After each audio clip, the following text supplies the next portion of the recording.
Hi అండి, welcome to సుగు sweet life. నా channel first time చూస్తున్న వాళ్ళైతే సబ్స్క్రైబ్ చేసుకోండి, లైక్ చేయండి, షేర్ చేయండి. ఈ వీడియోని స్కిప్ చేయకుండా చూడండి. మనం ఇవాళ మిక్స్డ్ వెజ్ కర్రీ ఎలా చేయాలో చూద్దాం. ఒక మందంపాటి కడాయి పెట్టి అందులో ఆయిల్ వేసుకొని, ఆయిల్ బాగా వేడెక్కిన తర్వాత పోపు దినుసులు వేసుకొని ఆనియన్ వేసి, ఆనియన్ పసుపు వేసుకొని కొంచెం గోల్డెన్ కలర్ వచ్చే వరకు ఫ్రై చేసుకోవాలి. ఇప్పుడు మనం ఇందులో క్యారెట్, బీన్స్, గుమ్మడికాయ, ఇంకా క్యాప్సికము, ఆలు, బఠానీ, పచ్చి బఠానీలు వేసుకున్నాము.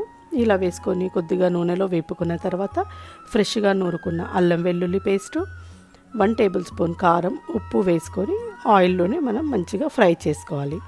ఇలా బాగా ఫ్రై అయిన తర్వాత ఒక పెద్ద సైజు టమాటోని ముక్కలుగా కట్ చేసి వేసుకొని దీన్ని కూడా మనం ఆయిల్లోనే ఫ్రై చేసుకుందాం.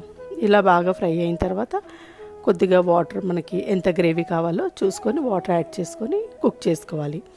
ఇప్పుడు ఇందులో గ్రేవీ కోసం మనం కొబ్బరి ఇంకా కాజు, బాదాం వేసుకొని పొడి పట్టుకుంటున్నాం.